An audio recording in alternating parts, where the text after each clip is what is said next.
A maioria das pessoas com deficiência e seus familiares enfrentam cotidianamente o descaso do poder público e privado com relação aos seus direitos. O que pode ser feito e quais são as políticas de inclusão? Este é o principal tema de hoje, de minha entrevista com o defensor público Luiz Renato Braga Areias Pinheiro. Ele é coordenador geral da Rede de Proteção da Pessoa com Deficiência das instituições do Sistema de Justiça e instituições públicas do Estado de Minas Gerais e atua na 5ª Defensoria de Tóxicos e Organização Criminosa de Belo Horizonte. Doutor Luiz, muito obrigado pela entrevista, é um prazer recebê-lo aqui. Orion, eu que agradeço a oportunidade da gente estar conversando sobre um tema bem importante, né? Há muito tempo. Sem dúvida, sem dúvida. E a você que nos acompanha, pode se inscrever em nosso canal no YouTube e deixar lá suas manifestações, sugestões e comentários que serão muito bem-vindos. Dr. Luiz também é membro da Comissão Especial do Direito das Pessoas com Deficiência da Associação Nacional das Defensoras e dos Defensores Públicos e gestor do projeto Inclusão Verde Mundo, Rede em Proteção da Defensoria Pública de Minas Gerais. Doutor Luiz, as pessoas com deficiência sempre integraram, né, a nossa sociedade, mas ainda hoje, em pleno século XXI, sofrem de exclusão, de omissão por falta de políticas. Isso é uma violação dos direitos humanos? Com certeza, né? A Constituição ela prevê que é direito de todos, né? E de todos inclui a pessoa com deficiência. A pessoa com deficiência é pessoa. Né? É o princípio basilar constitucional que a gente fala, que é o princípio da dignidade da pessoa humana, que diariamente é afrontado. E é bom que se diga, Orion, que isso já vem de muito tempo, né? Essa afronta. Enfim, de vários anos, a convivência que a gente tem com as pessoas com deficiência não é de hoje, né? Desde que a humanidade é humanidade, e a gente vê que é uma barreira, é o que a gente chama de barreira atitudinal, é uma barreira das pessoas mesmo, né? A gente precisa de uma conscientização do ser humano para ter mais empatia com o próximo, porque a legislação é bem robusta, né? No mundo inteiro, não falo só no Brasil, mas no mundo inteiro a gente tem uma legislação robusta, mas que, infelizmente, na prática, ela é pouco aplicada e pouco respeitada por todos, seja as instituições públicas ou privadas, ou seja as pessoas, os cidadãos. Ou seja, não se pode tratar a pessoa com deficiência como um sujeito de direitos inválidos, né? Mas sim como um cidadão com todas as suas prerrogativas civis e políticas. Exatamente, e antes pelo contrário, né? Todos nós, a gente tem uma limitação ou outra e a gente não é colocado à margem da sociedade, né? Eu mesmo, eu não sou uma pessoa que não tem deficiência, ao menos tipificada assim, mas eu tenho minhas limitações. Vou trazer uma questão particular, por exemplo, lá em casa, as finanças, quem faz é minha esposa, entendeu? Não é porque eu não vou mexer com finanças e eu não organizo essas questões que eu posso ser considerado uma pessoa inválida, e antes, pelo contrário, né? É uma palavra muito forte, essa palavra inválida, né? Todos nós temos valores, independente das limitações, e a pessoa com deficiência, ela pode e deve contribuir para o crescimento econômico deste país, que tem várias potencialidades. O que a gente verifica, Orion, é que, na verdade, a deficiência não está na pessoa, está na sociedade, está no Estado, está na convivência entre as pessoas. Essa é a deficiência.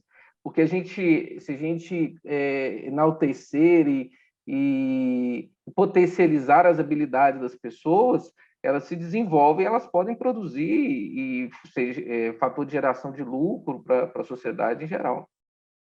Entendi.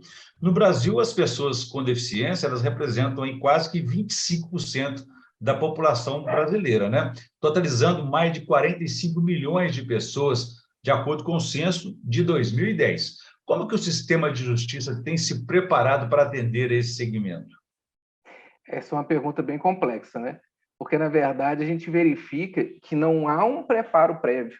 Eu já faço uma crítica dura, porque é a verdade. E eu, atualmente, como coordenador geral dessa rede de proteção aqui em Minas Gerais, e é bom explicar, essa criação dessa rede, Orion, ela é única, ela não existe no país ainda, a gente pretende que exportar esse modelo para outros estados, enfim.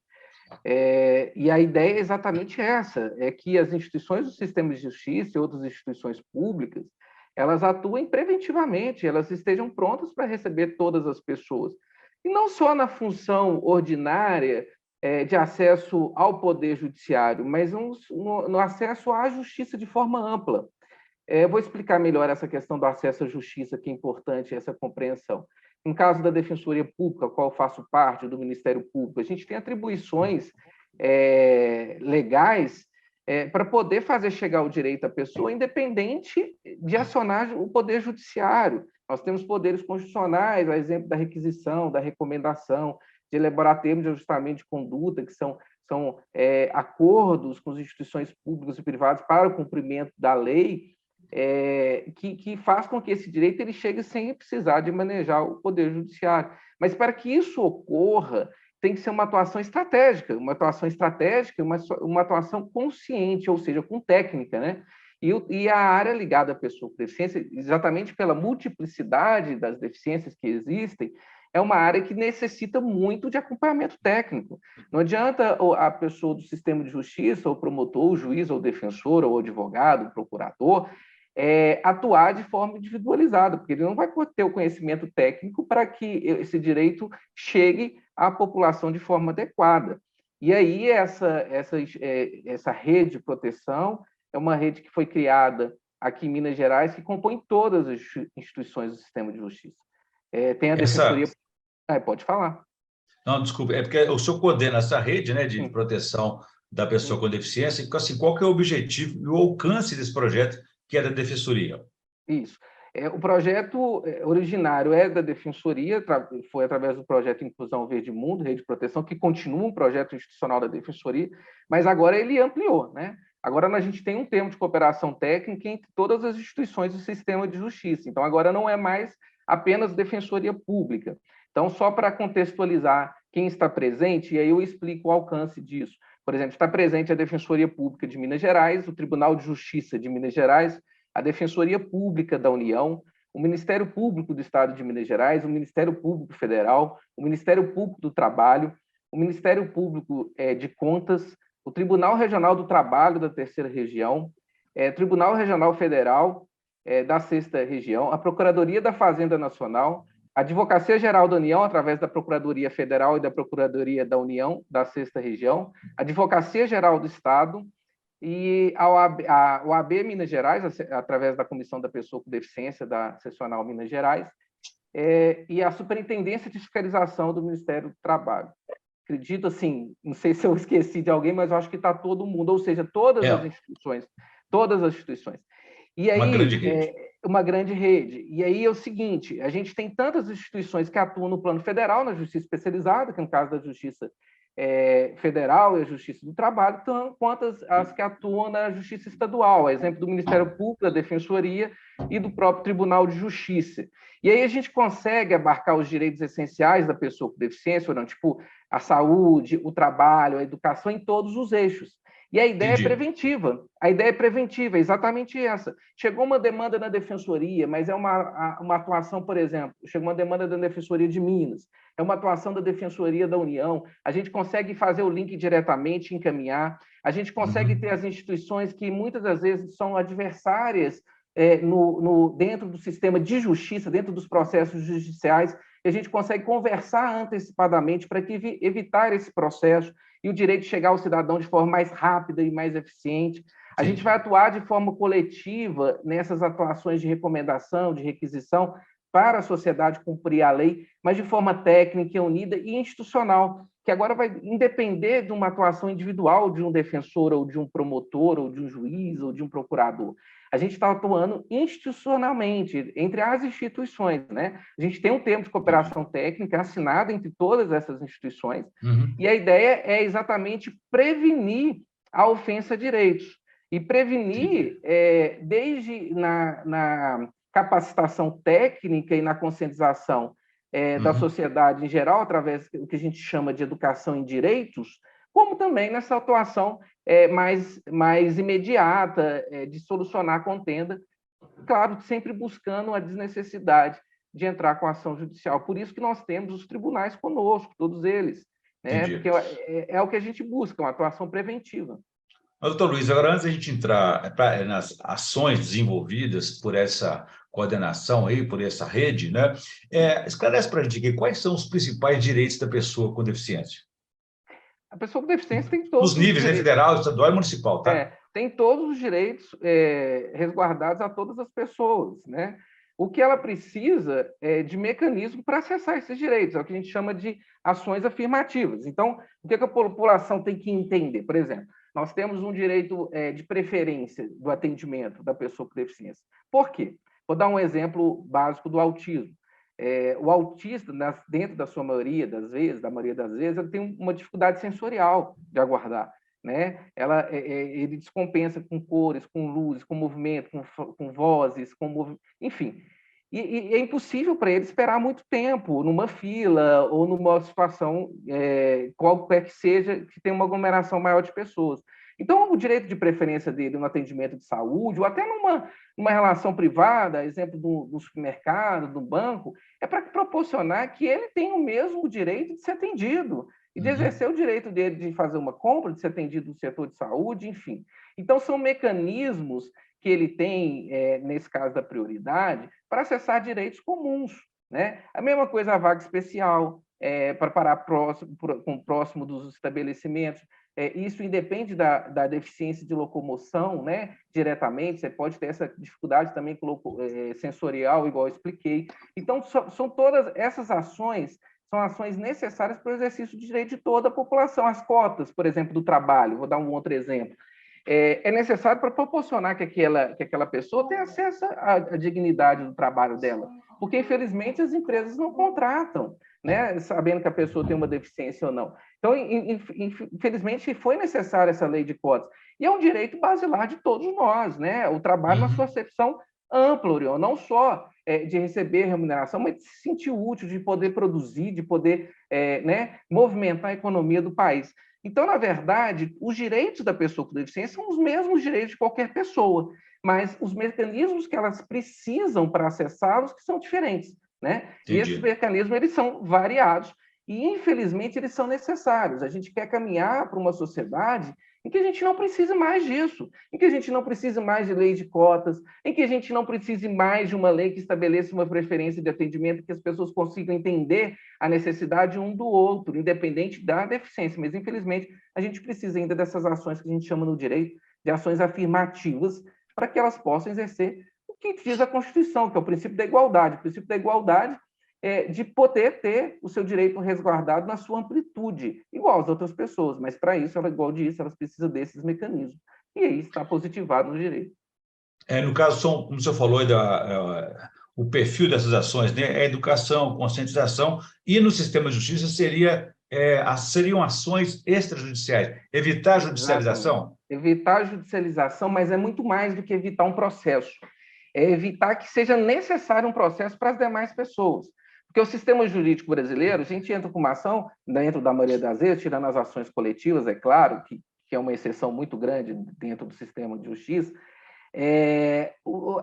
a demanda ela vale só para aquela pessoa. Então, se você tem um desrespeito em relação, por exemplo, à questão cultural, vamos entrar aqui, vamos diversificar bastante. A pessoa com deficiência tem direito à meia entrada, ela tem direito à prioridade novamente. Enfim, quando há uma ofensa por quem quer que seja, uma casa de espetáculo ou um parque de diversão, etc., tal, em relação a uma pessoa, a gente atuando como rede de proteção, a gente pode solucionar diretamente com aquela empresa ou instituição, seja pública ou privada, que está desobedecendo a lei, para que isso vala, para que eles consigam se adequar à legislação, isso vala para todo mundo. Então, você não evita só o processo, né? Você faz com que o direito chegue a todas as pessoas, independente do processo. E aquilo que a gente estava conversando, que você falou muito bem, antes até da gente entrar no ar, que isso é secular, né? Então, a gente vê que a discriminação, a gente vê que a falta de empatia são das pessoas, né? Tem que ter uma mudança de consciência das pessoas. E ao fazer esse papel extrajudicial, que você bem colocou, a gente tem a intenção de educar, mas, ao mesmo tempo, já adequar a lei, já adequar o direito que é necessário. Então, quando acontece uma ofensa e chega ao nosso conhecimento, a gente aciona a rede de proteção e vê, olha, das instituições que compõem a rede, né, quais que têm atuação direta nesse caso. vamos procurar, vamos conversar com a instituição que está ofendendo a lei, que está maculando o direito, vamos fazer uma recomendação, um termo de ajustamento de conduta, vamos resolver. E é isso, assim que a gente faz. E aí, a partir deste momento, quem era, por exemplo, descumpria a lei, passa a cumprir. E eu verifico muitas vezes, Orion, e assim, do nosso trabalho que já tem sido feito, que muitas vezes é por desconhecimento mesmo, desconhecimento técnico, desconhecimento jurídico. Às vezes a empresa tem até um departamento jurídico, mas o departamento jurídico não tem a compreensão dos direitos da pessoa com deficiência, e é natural que aconteça isso. Por exemplo, o escritório de advocacia que mexe na área empresarial, ele está focado na área empresarial, então pode ser que realmente ele não tenha conhecimento nessa parte ligada à legislação da pessoa com deficiência. Então, assim, não estou justificando o descumprimento do direito, não é isso, mas eu estou trazendo o fato de que, às vezes, por desconhecimento até de quem deveria ter o conhecimento técnico, acontece esse tipo de coisa. E cabe a nós, que somos instituições do sistema de justiça, que exerce a fiscalização, exemplo, por exemplo, da Defensoria do Ministério Público, a gente está descrito no artigo 79 da Lei Brasileira de Inclusão como as instituições responsáveis por assegurar todos os direitos da pessoa com deficiência. Então, é dever de ofício nosso fazer esse papel. E assegurar direitos é de forma ampla, conscientizando, mas já atuando. Né? Então, dessa forma, a gente já consegue conscientizar a população em geral e já consegue também atuar resguardando os direitos. E fora o que nós falamos da educação em direitos, que a gente vai promover seminários, cursos de capacitação, trazendo um enfoque das pessoas com deficiência, das suas famílias, elas diretamente colocando as questões para que isso vire política pública. Como você bem disse, falta muita política pública. Né? Não adianta a gente ter o papel que resguarda os direitos, mas a gente não ter as ações para que esses direitos sejam implementados. Nesse aspecto da política pública, por exemplo, que além da desinformação e da cultura, que é muito forte entre nós, né, existem responsabilidades, porque, por exemplo, o poder público, havia projetos aí do Executivo de reformular a lei de cotas, afetando essas pessoas com deficiência. Né? Hoje, apenas 1%, se eu me corrija se eu estiver errado, o dado que eu tenho é que apenas 1% das pessoas com deficiência estão empregadas no mercado formal. E existem empresas que querem acabar com a obrigatoriedade de contratar esses profissionais. Isso é descumprir um direito e também é um retrocesso, não da parte do Poder Central, do governo federal, como também de empresas do mundo privado. Um retrocesso incrível. Você bem colocou aí, eu sou membro da Comissão, né, do Direito da Pessoa com Deficiência, da ANADEP. E um dos trabalhos da comissão é um trabalho legislativo, né, de acompanhar as propostas e tudo. A gente nunca defendeu tanto direitos igual esses últimos anos. Né, direitos já assegurados. Essa questão da lei de cotas, graças a Deus isso não foi adiante, mas era um retrocesso absurdo. Nós temos na nossa rede de proteção, né, fora o Ministério Público do Trabalho, o Tribunal Regional do Trabalho, nós temos também a Superintendência de Fiscalização do Trabalho, e nós tivemos o fim de um Ministério do Trabalho nesses últimos anos, e isso tudo enfraquece demais. E é verdade, o dado é muito baixo das empresas que cumprem, né? E é necessário uma conscientização geral. Os fiscais do trabalho estão fazendo um trabalho, aqui em Minas Gerais eu tenho conhecimento de perto, faz um trabalho fantástico, preventivo, não só também de punição, mas também aplicando a lei, as multas, mas também preventivo, mas não basta. Porque, assim, não são todas as empresas que entram na lei de cotas, né? Que tem a quantidade de funcionários necessária para a lei de cotas. Então, é necessário que a gente traga essa conscientização e ajude também as empresas mostrando que é possível. E muitas das vezes as pessoas não acreditam que é possível você ter um desenvolvimento de uma pessoa com deficiência a contento dentro da sua empresa, e é possível. Né? Nós temos várias empresas, o próprio poder público, a Superintendência do Trabalho, que eu dei o exemplo, eles fazem um trabalho junto com as empresas de adaptar o ambiente de trabalho, de conscientizar os outros funcionários a respeito da possibilidade de você ter uma pessoa com deficiência ali. Mas é muito cultural, igual você disse. Não basta a gente ter uma legislação que todo momento ela tenta ser revista, então a gente tem que defender direitos já assegurados a todo momento. É um trabalho de vigilância que a gente convive diariamente, independente do sistema de governo que exista, e de implementação também, porque é aquilo de ter a lei, de preservar que essa lei continue vigendo e preservar, fazer com que ela seja cumprida na sua integralidade. Então, o desafio ele é imenso, em todos os níveis, vamos colocar assim. Mas concordo contigo, ainda é muito baixo. Mas acredito que é muito pelo esse fato. A gente precisa dessas instituições demonstrando a possibilidade, né, que são instituições sérias, são instituições de Estado, todos com cargo público, de concurso público, não são funções eleitoreiras, vamos dizer assim, que nos ajuda muito com essa credibilidade, com essa possibilidade de tanto de conscientização quanto de fiscalização. Mas é um desafio imenso. Aproveitando essa condição do senhor de coordenador e até essa participação que o senhor tem em Brasília, né? Em termos de legislação, qual que seria o maior marco legislativo em defesa e positivação das pessoas com deficiência?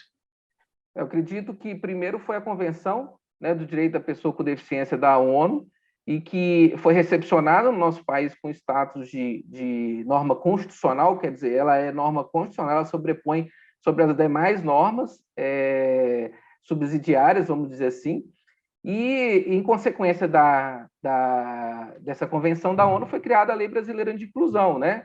A Lei 3.145 entrou em vigência em 2016. Essa lei, sem dúvida nenhuma, ela é um marco fundamental na aplicação dos direitos, né? Mas, igual eu disse, ela tem toda a sua base na Convenção da ONU, mas muita coisa precisa ser implementada. A gente avançou, acredito que temos avanços, sim, não vou ser cético aqui no sentido de falar que está tudo muito, muito ruim, mas a gente ainda tem aquele rótulo que, infelizmente, o brasileiro carrega, né, de ser dos países que tem uma legislação mais avançada do mundo, do ponto de vista técnico, mas que, na prática, pouco se aplica. Infelizmente, Entendi. ainda tem essa questão. E tratar dos direitos das pessoas com deficiência é uma das inúmeras necessidades contemporâneas nossas aí, sempre buscando esse aperfeiçoamento. Por exemplo, a questão da curatela foi um instrumento jurídico importante, mas ela respeita a capacidade da pessoa com deficiência manifestar sua própria vontade ou requer, assim, um aperfeiçoamento? A Curatela, eu acho que foi um dos institutos mais importantes de ter sido revisto através da Lei Brasileira de Inclusão, que alterou, inclusive o Código Civil. Eu concordo plenamente com o que está colocado lá. A pessoa ela é capaz até que se diga o contrário, entendeu? E eu dei o meu próprio exemplo. Não é porque, por exemplo, eu tenho dificuldade de mexer com finanças, com conta, etc. e tal, que eu não tenho outras capacidades de exercer o meu direito. Entendeu? E assim foi estipulado. Então, a curatela e a interdição ela deve ser exceção à regra, né? E ela pode, e está bem preservado no direito civil. Eu tive possibilidade, é um caso bem complexo isso, mas eu tive possibilidade de participar de vários debates, assim, já participei de debates na Ordem dos Advogados do Brasil aqui, exatamente sobre o tema da curatela e com opositores à ideia. E foi muito bacana você conseguir demonstrar que a natureza ela veio para proteger e ela desde que aplicada de forma adequada, ela é protetiva.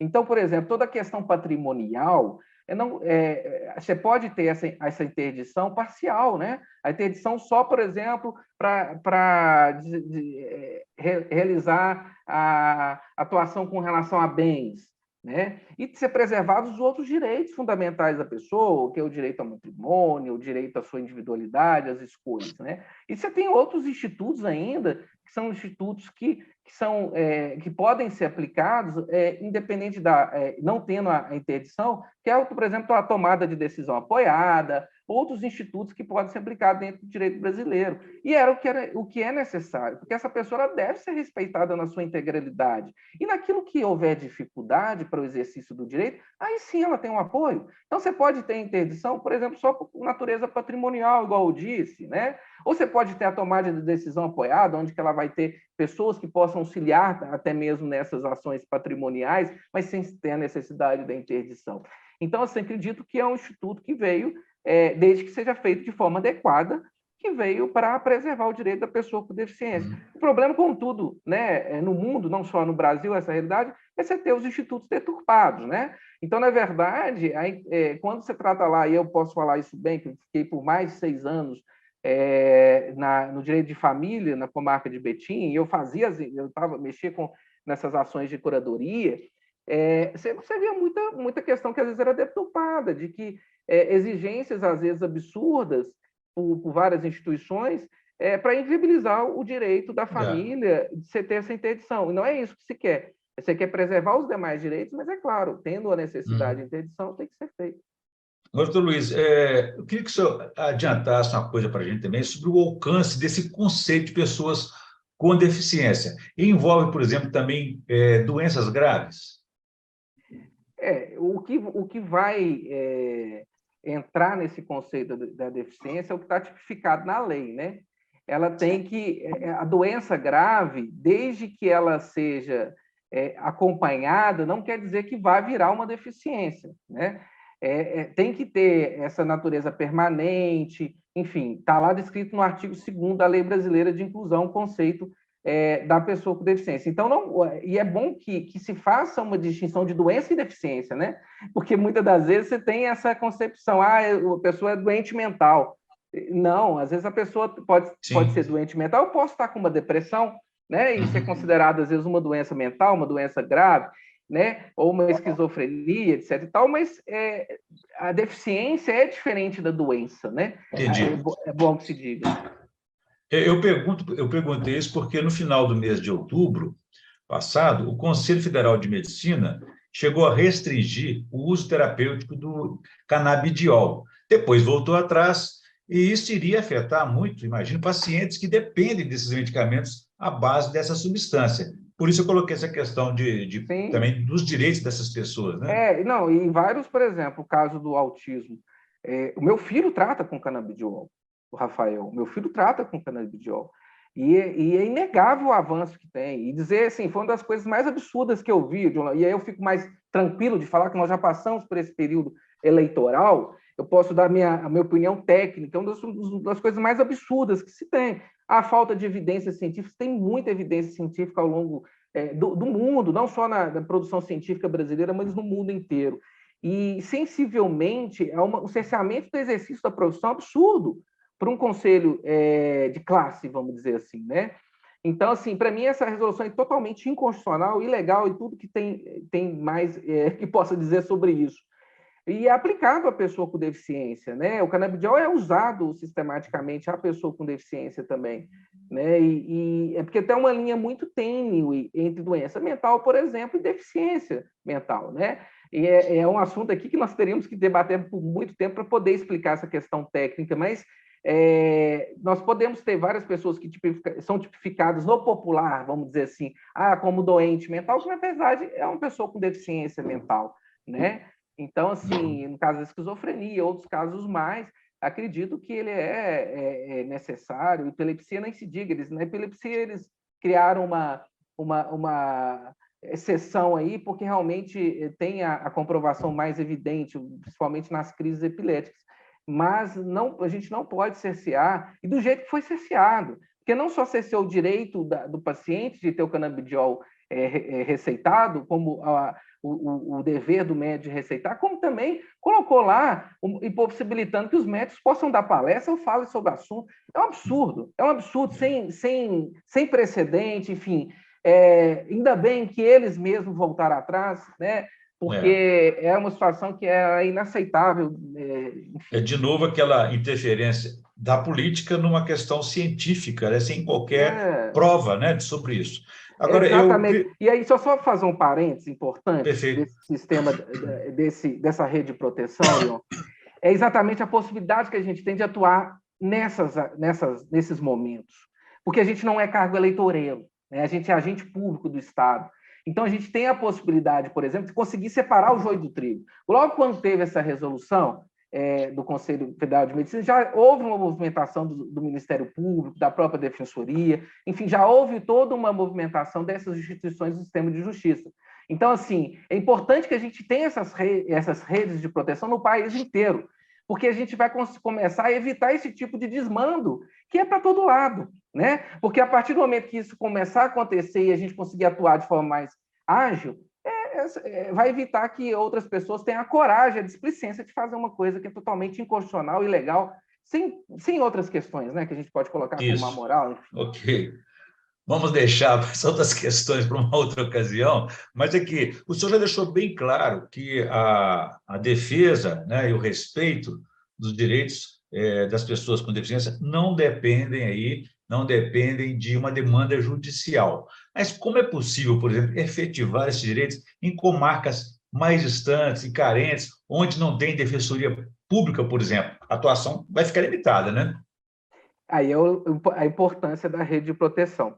É, só vou dar um exemplo, então vamos pegar uma comarca, e foi bom que você colocou isso, Dilma, porque Orion, desculpa, é um problema muito comum nas defensorias do país inteiro. A gente não tem estrutura, a gente não pode estar presente em todas as comarcas. Eu não digo só em Minas Gerais, no país inteiro. Em Minas Gerais, a gente não está nem em 50% das comarcas do estado. Mas a rede de proteção, como eu bem disse, ela é composta por vários atores. Então, nós temos sempre uma comarca, né? Uma comarca, nós já temos a estrutura, por exemplo, do juiz e do promotor de justiça, no mínimo. E nós temos os advogados, a OAB também está presente na nossa rede de proteção. Então, assim, e com essa questão da pandemia, com essa questão da evolução tecnológica, exemplo do que nós estamos fazendo aqui por videoconferência, ficou muito fácil a gente conseguir chegar a locais que antes a gente não chegava, que dependia da presença física da pessoa. Então, eu, por exemplo, como coordenador dessa rede de proteção, eu posso estar em todas as comarcas do estado, através de reuniões, por videoconferência. A gente tem um acesso ao Ministério Público, por exemplo, o Ministério Público de Minas já atuou conosco em várias comarcas do interior em que não tem defensor público. Eu acionava o promotor, passava a questão, o promotor, a gente atuava de forma conjunta. Então, é essa a vantagem dessa rede de proteção. Porque aonde falta, por exemplo, estrutura de uma instituição e a outra possa atuar, a gente já consegue fazer essa atuação conjunta, né? E a gente tem isso importante, tanto dentro da Defensoria quanto do Ministério Público, que é o que a gente chama do princípio da unidade. A gente pode atuar de forma conjunta sem poder estar lá fisicamente, né? Então, é importante, e a gente vai avançar com o Tribunal de Justiça. O Tribunal de Justiça de Minas foi a primeira instituição que assinou o termo de cooperação técnica com a Defensoria, e já está lá dentro do termo de cooperação técnica a previsão da gente fazer a capacitação em todas as comarcas do Estado, né? Então, capacitar os promotores, os juízes, os defensores onde estiver, os advogados, enfim, todo o sistema, né, de justiça, e a gente consegue atuar em cada cidade, independente de eu estar fisicamente lá. Esse é o bacana, e a gente consegue exportar isso, como eu falei, para o Brasil inteiro, Orion, porque você pode pegar estados que têm problemas até mais severos que o nosso, por causa da amplitude territorial, exemplo do Amazonas, Pará, em que você possa usar essa mesma metodologia, né, e atuar de forma eficaz, né, principalmente naquelas comarcas mais carentes, que é a nossa prioridade. A prioridade é essa, exatamente, de atuar naquelas comarcas em que precise de um amparo maior. Doutor Luiz, nós estamos na reta final da nossa entrevista, mas eu queria um comentário seu a respeito do Conselho Nacional de Justiça, que criou um comitê de pessoas com deficiência no âmbito judicial para analisar, formular medidas que aperfeiçoem esse entendimento. Isso avançou? Aqui, pouca coisa eu ouvi sobre a atuação efetiva desse comitê, né? Tanto que a gente realizou aqui em Minas essa rede de proteção, mas acredito que, como todas as políticas de direito da pessoa com deficiência, a gente vai passar por um processo de reestruturação, né? Através de ações interrelacionadas entre as instituições. Por exemplo, espero eu que os conselhos voltem, né? O Conselho Federal da Pessoa com Deficiência, os outros conselhos, a atuar de forma mais eficaz, porque nós tivemos um retrocesso muito grande com esses conselhos fechados, né? E é necessário, tem um slogan, Orion, da pessoa com deficiência, que é nada sobre nós sem nós, né? Então, para nós é muito importante que a gente tenha atuação direta das pessoas com deficiência. Então, todas as normativas ou todos os modelos em que a população é ouvida, ele é necessário para isso, né? E acredito que a gente esteja num momento, tem esperança que a gente esteja num momento agora de mudança de mentalidade, de voltar às consultas populares, de voltar com os conselhos, né? De voltar com os comitês, né? De atuar de forma estratégica, de forma integrada, né? Porque isso não se viu nesses últimos anos, né? Não se viu, infelizmente não se viu. Perfeito. Ok. Doutor Luiz, para aquelas pessoas que estão nos assistindo aqui, que recomendação, sugestão, indicação de livros ou de filmes, para quem quiser se aprofundar um pouco mais nesse tema? O que o senhor sugere? Nossa, tem muita coisa. Se você colocar no Google, por exemplo, jogar lá filmes de pessoa com deficiência, vai aparecer várias listagens. Eu acho que é bom, os filmes trazem, e é mais fácil para a população, vamos dizer assim, né? O acesso é mais fácil, mais leve de assistir. Mas eu ia mais além, eu iria no sentido da pessoa procurar o próximo. Procure uma outra pessoa que tem deficiência, não está tão distante assim. Hoje, com essa questão, por exemplo, da inclusão escolar, nós não entramos nesse assunto aqui, que é uma inclusão, é um tema muito sensível e que demandaria também outros encontros. A gente sempre vê, sempre tem um coleguinha ou outro na sala que tem deficiência, que pode conversar com a família, aproximar deste mundo de forma real, né? É o conselho que eu dou, porque vários mitos e várias questões vão à terra quando você tem a possibilidade de convivência, não só com aquela pessoa com deficiência, como seus familiares, né? Você começa a entender o outro, porque é muito difícil. Eu dou meu exemplo particular. Eu sempre quis ser defensor, Orion, pela situação extrajudicial. E antes de eu ter o meu filho, eu não tinha ideia desse mundo das pessoas com deficiência, e sempre atuei em outras áreas, como a questão da violência doméstica, pessoas em situação de rua, mas nunca me despertou esse lado. Né?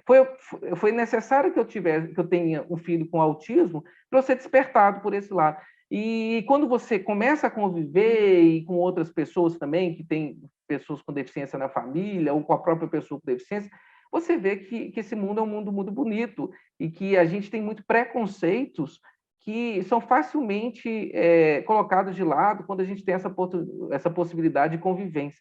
Então, o conselho que eu dou é procure as famílias, procure as pessoas com deficiência, crie um vínculo com elas, porque a partir do momento que você tem essa convivência, você vai desmistificar muita coisa e vai aprender muito. Bacana, uma construção permanente. Bom, eu conversei aqui com o defensor público Luiz Renato Braga e falamos aí sobre a situação das pessoas com deficiência, as famílias e também as dificuldades no dia a dia para a garantia dos direitos dessas pessoas. Doutor Luiz Renato, muito obrigado pela entrevista. Foi um prazer falar com o senhor aqui. Eu que agradeço a oportunidade, mais uma vez. Me coloco à disposição. Sempre que você achar conveniente, eu estou à disposição aqui para a gente falar sobre temas aí que é um mundo de assuntos, né, ligado à pessoa com deficiência. Muito obrigado. Será um prazer, muito obrigado. Eu também, e a você que nos acompanhou até aqui, pode ver e rever essa entrevista no canal no YouTube. Deixa lá suas sugestões, manifestações e comentários. Vamos ficar por aqui. Um abraço a todos e até a próxima. Um abraço.